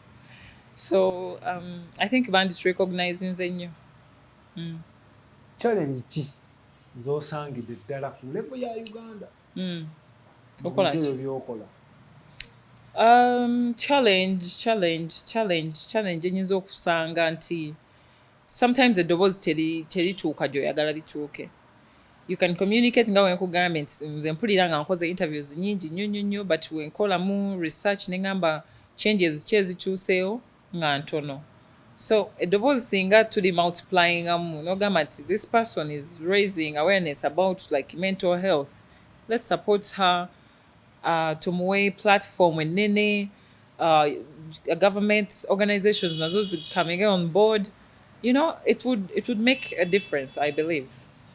Tuvudde ku level ya Uganda kati twambuse. Gwoni kizofuna tugeze opportunities ne chances ku international level ng'ofuuse kino kyoli oba ne bino ebintu by'okola. Nyingi. I started my oluzungu lumberedde ki. Natandika okubeera model, like recognized as a fashion model in Dubai. I've worked nentambula fashion week, fashion shows, bichi, photo shoots, bichi. Like right now, I made out because I'm a model. Like I earn from just being a model in Dubai. So opportunities nyingi. Naye nagambye ekisingira ddala obukulu be bantu bensanze in this, you know, platform when empadde nnyo abantu bangi organizebwa. Like offers, ambassador. Yeah, like in Dubai, yes. If I was here, I would think I would get more, because here I can relate more to the culture. Naye in Dubai, it's more of modeling, era nkola obulango, bichi, webityo. Omwana omuganda obudde obwotera obutufisizaawo n'otukiikirira nga ffe Abaganda culture yaffe n'ogitwala ku international scene. Ntya. Like gomesi ebintu bwebityo. Sometimes we have like a culture day at my university, so I dress up. Like recently I dressed up in a mushanana, and people were like, hey, Gwe Nakakande, actually yambala mushanana. But tradition, culture is culture, you know. I can dress up as long as it's, you know, it's our culture. Yeah, I'm trying my best to represent you guys. I've won so many awards. I've gotten so many certificates. My house is full of awards from actually international. Kubanga wano ntono nnyo, but yes, I'm very well recognized. Ezimu ku goals zo w'ebirooto byo mu kino ekintu ky'okola osobola ozitubuulirako? Right now I can't expose anything, naye nga I'm planning ebintu ebirungi bingi. Njagala ekintu kino tukiteeke ku next level. So very soon this year I'll give you some good news. I'll give you a call, guys. Moje. But I can't say much about it right now. But actually that's why I'm in Uganda right now, to establish that. But I can't say much until it's done. Kale kati wano katukwatewo tulina baganda baffe bangi naddala abawala bakola ebintu bingi okubeerawo nga balabika bulungi bali nga bw'ofaanana tugeze ndowooza watebbo nkyogere bwe nkityo kusala mibiri ki twagala okozesa akakisa kano obasomese okuuma omubiri nga gulinga bw'ogufuna nga bw'ogulina bw'otyo kyetaagisa ki era omuntu alina kukola biki kisooka njagala abantu bamanye ekintu kimu nti buli muntu alina omubiri body type ye so baleme kwetekanya ku pressure nti olw'okuba nga nze ndi mutono ate no abantu ndowooza bakatandika oku appreciating emibiri emitono ono nga mwalimu tuvuma naawe leka mpozi nga mwalimu kisussa busussa mwalimu tuvuma ngera kati ogamba ekigambo kino omuntu alina figure oba otegeeza nze definitely oyinza katukubemu akafaananyi sikutyoboolo situdde omukyala munene ngaani ogambe nti omukyalo yalina figa si bwe mutegeeza kale tulete nga full figure full figure alina figa does it make sense simanyi naye like Ugandans kyengeza okugamba nti abantu bategeera nnyo nti omuntu omunene yabeera ne figure. What is figure? Kati tunnyonnyole what is figure. Nze sikimanyi what is figure. Nange sikimanyi oba kigambo kyava wa sikimanyi. Figures zimanyi numbers zino zensoma but figure sikitegeera oba ogamba shape. Shape. But everyone should admire themselves nga Katonda we yabatonda because at the end of the day tosobola kubeera ng'oli kati nze abanneegomba nti bagala kutuuka ku size gye ndiko.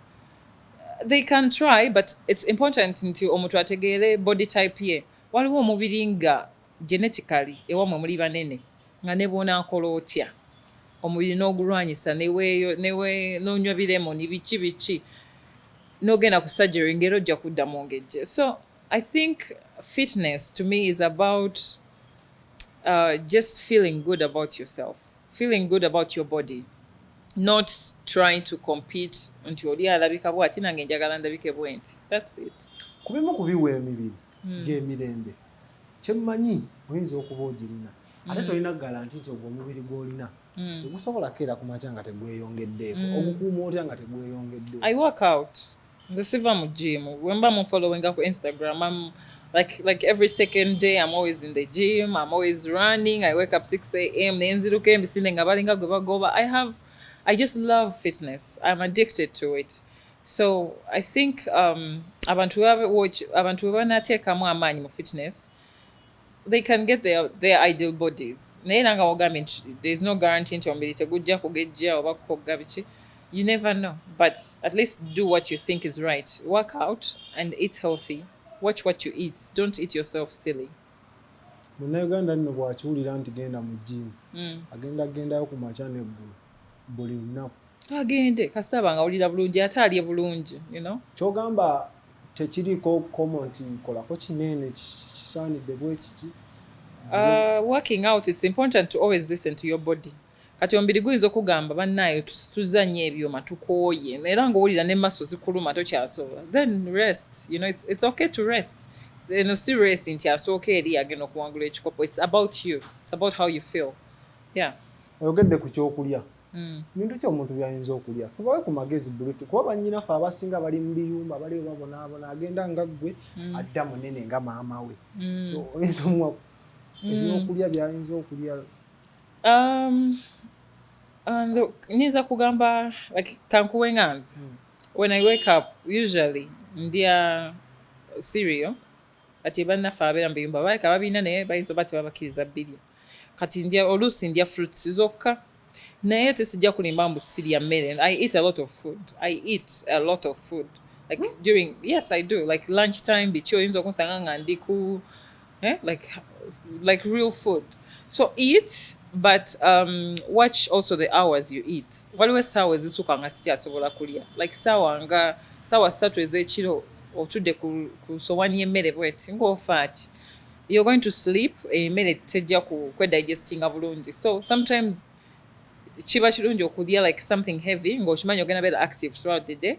You burn that down, and then when you're going to, you know, for dinner, it's better to have something light like a salad oba like oyinza n'okulya kapiisi k'ennyama n'oteekako salad.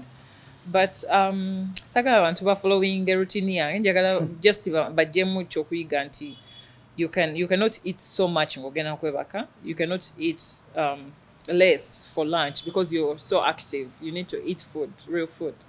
Yeah. bw'ogamba nti lya nnyo naye ng'ogenda kukola tekireetera lubuto kugaziwamuku yadde ogenda kukola naye oliwo olya Olubuto terugaziwa. Era we rugaziwa oba okkuse. Like you feel like I've had enough, right? Yeah. So n'ekirala, to stay hydrated. Stay hydrated is very important. Kunywa biki. I think water, amazzi gano gende ng'ejje gatuyamba kola batya, like to cleanse your system and but also work out. Work out, eat healthy. Sinza kugamba nti no oba nyina empeke z'emmira simanya biki. abamu nno ku bavubuka baffe omugamba workout agenda mu gym ositula ekyuma n'asooka yeeyokyamuko. Omuntu waba atandika butandisi fitness journey kirungi okwebalirira. Bw'ogenda mu gym nga waliyo treadmill, tambula butambuzi, just walk, take it easy. Waki otuukira ku treadmill gy'otakozesa nga nakwo otandika okudduka oyinza n'oggwa n'ofiira awo. So it's better to go one step at a time and also inquire ku abantu b'osanzeeyo batrainer baki, weebuuze, teweefula mbu buli kimu okimanyi. So weebuuze, bakuwe ku magezi, n'omubiri gwo gujja gukugamba nti now you've improved, genda kati situlamu wano, situla 2 kilos, genda kati ku 4 kilos, abavubuka abasinga abawala n'abalenzi bettanidde nnyo ebiragalalagala njaga biki n'ebigendera mu kkowe. Amagezi that's also another problem. Simanyi na kumanya. Instead of amagezi genyinza okubawa, I'm not the right person to talk about drugs because I've never used them. Naye waliwo ba advocate abavuddeyo kati nga ba Jackie Chandiru abaabikozesaako ne bibatuusa gye byabatuusa, then ne bakomawo, and now we are embracing them. They look amazing. They're working on so many beautiful things. So I think those are the right people to talk about drugs. What I can say is drugs, tuchimanyi fena, drugs are not good. Drugs zikuze mabenga ebintu byewandibadde achieving emyaka 5 because dayo emyaka 10. bw'obigaba Vibe ki? Vibe cheki. Vai temuli vibe ya mukati mbu onywe njagano obeera otya. nobeera soba Nze kati nga ndi soba. n'ofuna amaanyi. Kati nze nga nina amaanyi nanyodde enjaga. Kati gwe ng'olina.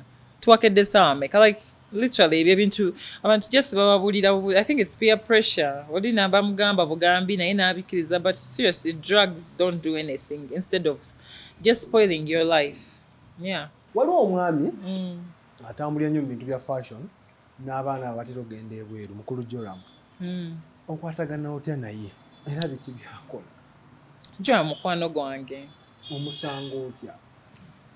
Be bantu benkugambe be bantu kubamu kube nasanga mu Miss Uganda, like after Miss Uganda, be bantu mukama be yampa. So namu meeting just after Miss Uganda, and we became friends, like real friends. We talk about everything, business, fashion, everything. So, and we're at his office right now. Mpozi muna Uganda ali ku Mwattu TV nga gwe lusoso wulira erinnya lye. Briefly osobola munnyonnyolako ku bintu ebimu Joram byakola. Temu omukyazi abawe profile yenze sinza kumumalayo gwe kyolina omumanya. Anti kakati bw'oyogera okusinziira kuba gundi gy'olimu ayinza okuba kyakoze tekikomye ku ggwe. Kati nga kyakkoledde ate yayinza okufuna obudde n'atakola ki n'atakyogera. Kyolina omanya nti he's a star maker. Abeereddewo, like si kubeererawo y'ekigambo ki, like he's developed so many talents. Mu bye twali abantu abasinga abawala bwe twali tulabanga skinny batalina kye bayinza kukola, abawadde like opportunities, but bano bonna abandi emabega mubalaba covers biki. So he's a star maker, not only in the model world, fashion, whatever he does, production, byonna, coaching, ze yansomesa ebintu bingi nnyo. So yeah. Nga tunaatera omaliriza mu lugendo lwonna muyiseemu bantu si boyinza okusiima abakubeereddewo sofa okufuuka kino ky'oli agamanya g'otayinza kwerabira. Sirina muntu gwe nnyinza kumenya linnya lye. Just I thank God. Katonda yekka yambeereddewo. I thank God. Katonda kateri abantu bakuwadde ku mukono nagamba nti kati ngoli gwe watugambye yakugirayo n'empapula yakola ki yakugirayo empapula z'okuvuganya. Yeah, but I can't mention names because when I start bantu bangi nnyo abambereddewo, so I can't start mentioning nti gundi ate when I like if I forget, you know. Yeah, I thank God and I thank God for the people batadde mu bulamu bwange abambereddewo, all of them, and when I get time I thank them one on one. So mu interview sinza gamba mbu gundi no. Covid yakuyisiza atya gwe nga gwe ali mu nsonga zo modeling ebintu byowe bitunga ebitambula. I just recovered from COVID actually. Naina COVID mu Christmas ya 2021 Nigeria nyina COVID nga ndi mu isolation. But because I was I'm vaccinated na 3 doses Pfizer vaccine teyampisa bubi sijja kulimba, but I just lost my voice, that's it. And then I had to isolate for 10 days. Ne Christmas eyo Nigeria ndi mu isolation. But jembeera abantu abasinga bali vaccinated bakugema tebakugema tokkiriza like tebakugema bakugema vaccine ki genda jigamba abantu you guys get vaccinated by the way. COVID is real. Natugamba COVID tugenda tumulinya ku mfeeri naye nga it's real kati tuba tukyali waneeno phase endala nejja nga gwe toli vaccinated kati nze phase eyajja nensanga nga ndi vaccinated yankwata naye teyampisa bubi. Baada bannayuganda abasinga ndowooza gwe nga bw'oli victim obeeko kyobagamba kuba balowooza birimu politics birimu ebyenfuna. Naye sisuubira nti abannayuganda bakyalowoozayo batyo. Waliwo covid oyo eyatta abantu. Covid nga yatta abantu. I also lost 2 people that I knew. Kati anti be bantu abayitaagira ddala okueducatinga kuba ogamba nti nno abantu babalaba nga bafa buli lunaku era nogamba mbu politics. What is politics? Politics butwa nti buli mumpe obutta abantu like seriously pandemics happen. COVID is not the first pandemic to happen. Twalinayo simanya Spanish flu bichi. Like we need to open our minds to reality. These things happen and we need to learn how to take care of ourselves by getting the vaccine. That's it.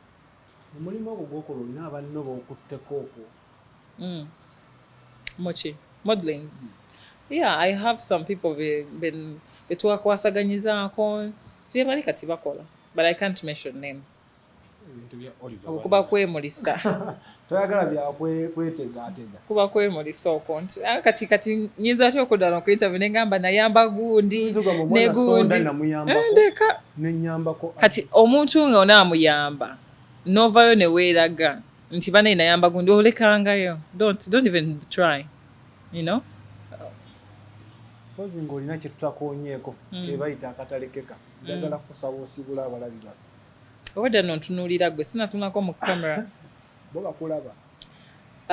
Banange, thank you so much guys, mwebale okumpagira. Njagala okubasaba obuwagizi bwamwe. By the way, Miss Universe UAE is still going on. Hopefully by the way I can win that crown. Nenjireta wano e Uganda. Naye tuyinza okukijja tetukisussa ennyo. Tujja kukisussaamu. But by the way I want to thank you guys abambeererawo nga ndi mu competition. You showed me so much support. You shared my pictures. Mwantijjisa nnyo, but the competition got paused, but it's coming back again. Support eyo njagala ekomewo. By the way, njagala otangazeemu tubadde tukaleseeyo. Kati bw'ogenda naddala ku level y'ensi yonna. Munnayuganda yo obuwagizi abulaga atya era abulagirawa? Social media n'ogiraba. It has a lot of power. So social media abantu kasita bakusharinga ne bataginga story ne bakulaga love. That's enough, because sometimes it's not about kuba tuyinza ogamba vote abantu nga tebategeera how do we vote, so for me it's the support, like on social media, people just ranting for you and supporting you, sharing your pictures, commenting, and one thing for sure, people know that I also comment back. Okimanyi nti Facebook wano mu Uganda bagiggala bagijjako. Banange, Oshimanyi chino we went to Uganda and ncherabira. So I like honestly, I opened my Facebook app. Ngebera ngelodinga ngebiva. What happened? So I don't know how I remembered that Facebook chekola. Then I downloaded the VPN. By the way, mu buufu bwennyini omanyi bulungi amaanyi ga social media kyeyinza ogatta magezi goyinza owa bakadde baffe bano abatutwala social media kikyeyinza ekyenjawulo kyeyinza etteeka mu community Okola ki? social media tafaali kireyinza ogatta ku community. Social media eri underrated, but social media esobola okugatta ku buli kintu kyonna kyonna, you know. Kati, by the way, I'm studying social media as a part of my course, so I can never underestimate the power of social media. So ndabye kati ne government organizations zitandise kati nga URA yagulawo YouTube channel which to teach people, you know, how to pay taxes, blah blah blah. So now bachimanyi nti social media ina amaanyi. Anti kati say Facebook gye babajjako yoka. Yeah, but the Facebook is not the only social media. People should change that also mindset. While you're Instagram, Twitter, Snapchat, Reddit, like bingi. Bingi, lwakuba Abannayuganda population esinga eri kuki? Ku Facebook, WhatsApp, kati ne TikTok yazze. Ne TikTok, by the way, Abannayuganda utilizing bulungi TikTok. I'm happy. I'm seeing a lot of content. Now? Yes, kwendi lwakuba siri so active. Naye kwendi. I use Oliver Nakakande everywhere. I don't change my name. The only Muganda muvandimwe. It's me. Toddayo. But I think we need to utilize social media to the max. Forget about Facebook. If we can use Facebook with the VPN, yes, we can. If we can't, but like I've seen a lot of talent development on TikTok. Walo Brennan Baby. Oh, I love that guy. I mean, he's a boy. Tujukiza bye twakolanga no nabanga butufu bye wakolanga. Waliwo no guy oba yani yazino Oliver Kenzo ngate asibe chintu kumutwe wati yes, oh my god, it's so funny. Like oyinza okubeera nga you've had a long day and then these people pop up on your screen and they make your day. Like I really appreciate that, and I also appreciate that they are appreciating them. Baba awards, endorsements, yeah. And there are some girls